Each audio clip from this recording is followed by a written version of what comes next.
Au lendemain de l'annonce de sa mort, des précisions ont été apportées par l'entourage de Jane Birkin sur les circonstances de sa disparition.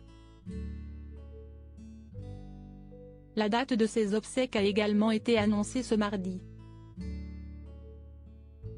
La France a été plongée dans la tristesse ce 16 juillet 2023 après l'annonce de la mort de Jane Birkin à l'âge de 76 ans.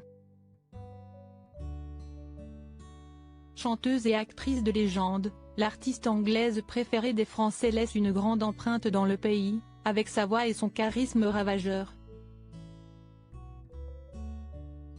Les causes exactes de sa mort ont toutefois soulevé des interrogations, balayées par une information de l'AFP.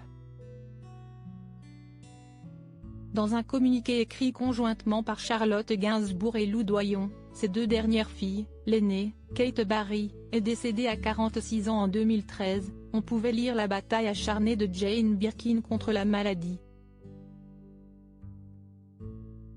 La dernière partie du message, elle l'avait décidé, avait mené certains à penser que l'artiste aurait mis fin à ses jours. Une idée balayée par un tweet de Jean-François Guyot, journaliste de l'AFP. L'entourage de la chanteuse a précisé lundi soir à l'AFP que le décès était de cause naturelle. Les hommages s'accumulent pour l'icône queer Jane Birkin, muse de Serge Gainsbourg, comédienne nommée au César pour La Belle Noiseuse et femme avant tout libre et très engagée. La date de ses obsèques a été fixée au 24 juillet en l'église Saint-Roch à Paris selon les informations de BFM TV. On sait également que son dernier adieu se déroulera dans l'intimité familiale et amicale, sur invitation, a précisé son entourage à l'AFP.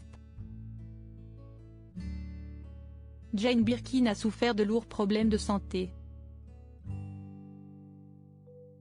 Le dernier en date a été un accident vasculaire cérébral en 2021, dont elle s'est remise malgré sa santé fragile. En effet, si elle avait confié au Matin avoir été touchée 6 fois par le Covid-19, elle a dû surtout surmonter une leucémie qui a fragilisé fortement son immunité. En 1998, une leucémie lui avait été diagnostiquée, maladie qu'elle qualifiait de cancer pas très pénible, mais qui lui avait valu une rechute en 2013 malgré une longue hospitalisation en 1998. À l'été 2012, elle avait également souffert d'une péricardite aiguë, rappelle Santé Magazine.